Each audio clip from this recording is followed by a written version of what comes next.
Double compensation po ba ito? A boss with rata requested reimbursement for the food of his visitors and requested full payment of his rata. Interesting question po from ma'am about rata no ng mga government officers natin or government officials. Sila lang po kasi yung may rata no, hindi kasali yung mga employees. Sige po, I will answer this question in a concise, direct to the point, and with example. Sa videong ito, meron tayong bonus no sa last part ng video. So pag-usapan din natin, i-discuss natin ang kung magkano po or how much po ang rata ng mga government officers. Alright? Let's get started. Unang-una, ang video content natin ay hindi personal opinion but based from research. So, may research tayo sa GCG na website. Ito po ay CPCS Circular Number 2021-006. Subject, Grant of Representation and Transportation Allowances o RATA. Dated January 12, 2022. So, ito po ang basis natin, no? So, may legal basis talaga ang pagbibigay ng rata. So, no questions about that kasi one of the allowances yan ng mga government officials. So, ang tanong ni ma'am kanina, double compensation ba ito? Reimbursable ba? Answer, nature of rata. 2.1, rata is a collective term for two distinct but complementary allowances, representation allowance and transportation allowance. Both allowances are provided to select government officials to cover related expenses incidental to and in connection with the actual performance of the respective functions. So ang rata pala 'no, ang meaning pala niyan is representation allowance and transportation allowance. So dalawang allowances gi-consolidate lang po and later meron tayong amount sa last part ng video. Please watch the full video friends. Alright? So 2.2, rata may either be commutable or reimbursable.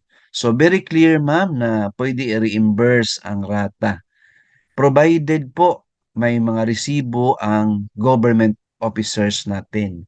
For example, kung may bisita siya, normally entertain po talaga yan ng government officers. So pwede sila magkain sa labas, sa restaurant. So ang gawin po ni government officers or government officials, maghingi po siya ng OR o resibo or official receipt sa nagastos po niya. Ay ang resibo na yan, pwede niya gamitin sa reimbursement ng rata niya. Kasi po ang rata is allowance po yan ng government officials. Hindi kasali yung sweldo niya. Right? So, every month po yan na allowance ng government officers. So, kung wala siyang bisita, wala siyang entertain, sa kanya po yan na allowance. So, commutable po yan.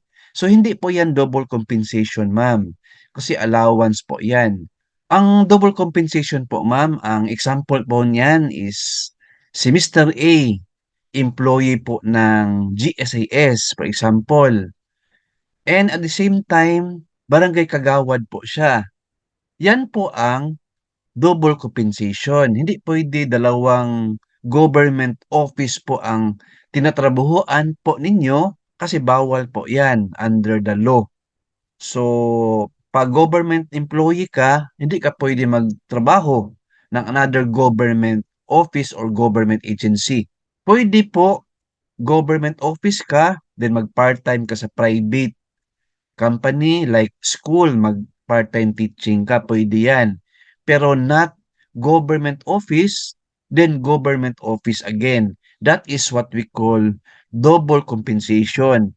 Kaya po, yung iba dyan, gusto magpasok sa politics like sa barangay, they need to resign para maka-run po ng barangay posisyon. Kasi po hindi puwede na double competition. Nagtrabaho ka full-time sa isang government agency, then barangay kagawad ka, hindi 'yan puwede. Yung rata po is hindi 'yan double compensation, but allowance po 'yan. Entitled po ang government officer or government official niyan. Alright? Moving forward, sino-sino po ang entitled ng rata and how much? Answer, authorized monthly rata rates.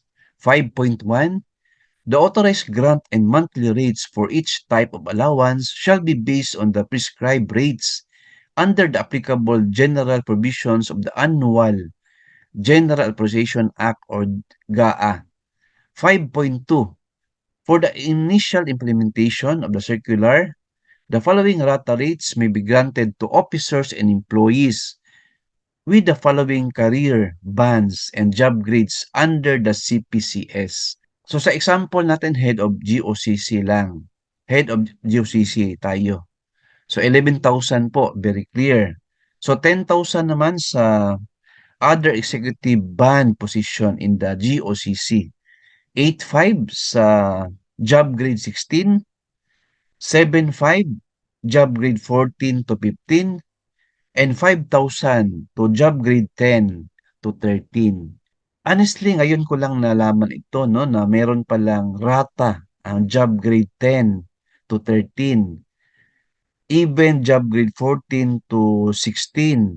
Kasi ang pagkaalam ko sa office namin, ang head of office lang or branch head ang yung may rata. So, this time, aware na po tayo na puwede pala 'no, maybe granted 'no, nakalagay diyan. Officers and employees with the following career bands, so nandiyan sa 5.2. Yung job grade 16 to 13 to 10. So, puwede pala 'yan 'no, as long as ma-justify ng GOCC concern na kailangan bigyan sila ng rata. Hindi lang limited ito sa head ng GOCC, alright? So, hope na nasagot ko yung question ni ma'am. Thank you for watching. Please like, share this video, and subscribe my YouTube channel. Thank you, God bless, and 2 thumbs up.